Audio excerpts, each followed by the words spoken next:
From your local election headquarters, this is Big Country Politics on KTAB. All right, welcome back to Big Country Politics. We're continuing our conversation with Bob Bartlett as he celebrates his 40 years in news here in Abilene. Right. Now, and I've done it all, by the way. Started as sports, I've done weather, done interviewed shows.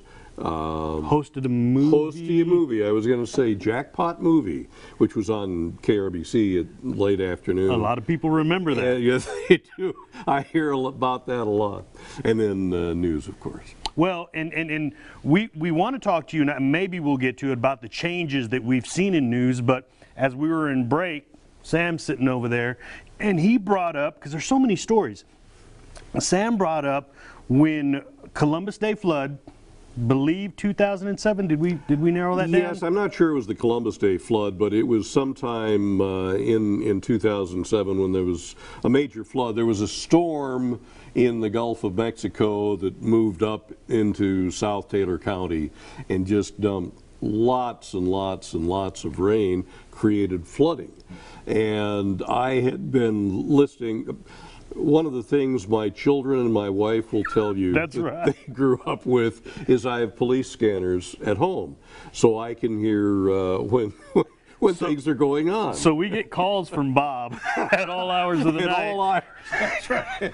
For the last 18 years. Yeah. Since I've been here. And you loved it, right? I did, actually. Yeah. But this particular morning, they were talking about flooding in South Taylor County. And for those of you who don't know, if it floods, the streams in South Taylor County actually flood north. Move north instead of south. And through Abilene and then into Lake Fort Phantom Hill.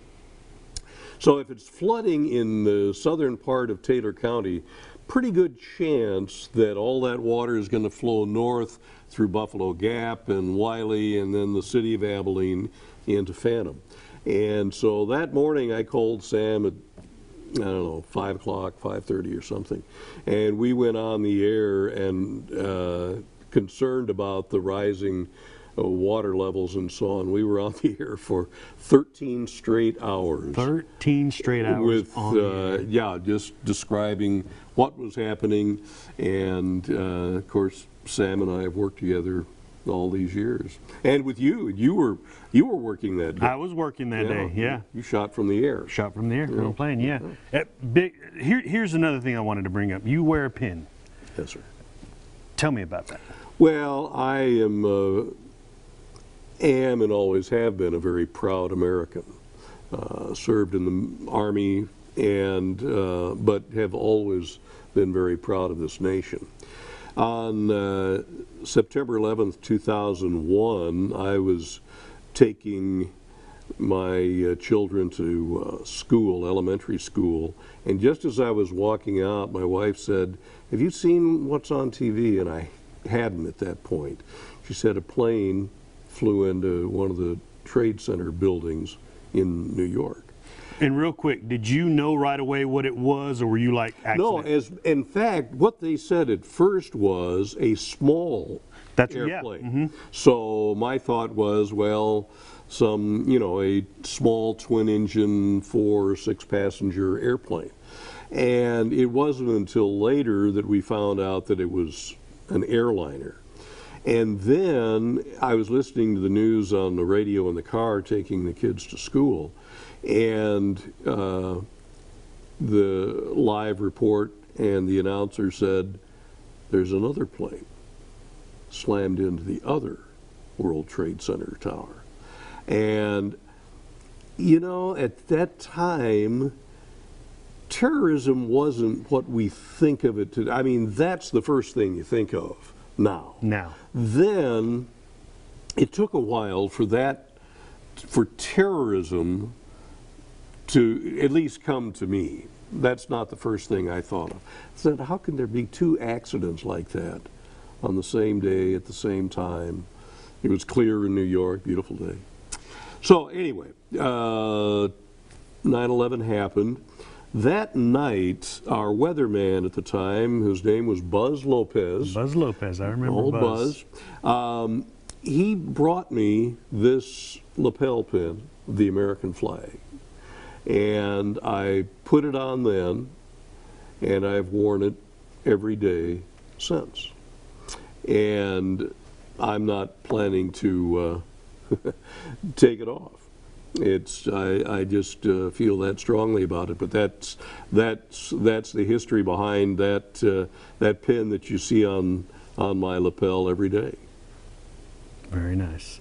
So you mentioned Buzz Lopez. One of the things that I remember about Buzz, and we showed this clip over and over again. He was walking from the weather wall back up to you guys and kind of tripped on air.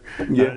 So I remember that. And the reason I bring that up is because we were in the other building. When I started, we were in the other building on 277. This is when we were editing, shooting on bigger cameras. We were editing tape to tape. Right. These little cassette tape looking deals. Yeah. But you have seen so many changes in formats as far as what we shoot on, as far as those little cassette tape mini DVs. Now we're on little cards, and I've seen these big gray tapes sitting around.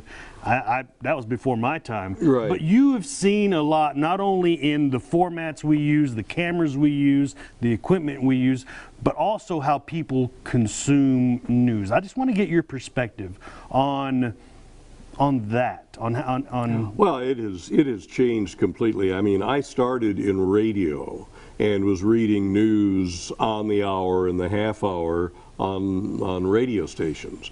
And then it was, you have either the AP or UPI, United Press International or Associated Press, and there was a newswire machine in there, and it fed out all day long, just story after story after story, including a newscast format that had approximately 5 minutes of news. So you could just, they talk about the old days, rip and read.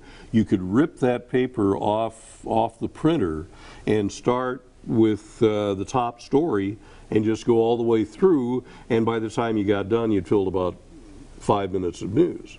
Now, most people didn't do that. You selected the stories and you used local news, but that was radio. Then in TV, when I got here, we were using 16mm film and shooting on the little Bell & Howell cameras that didn't record sound, just recorded video. I had about 3 minutes of film in it. So the plan was, on each roll of film, to shoot 3 stories.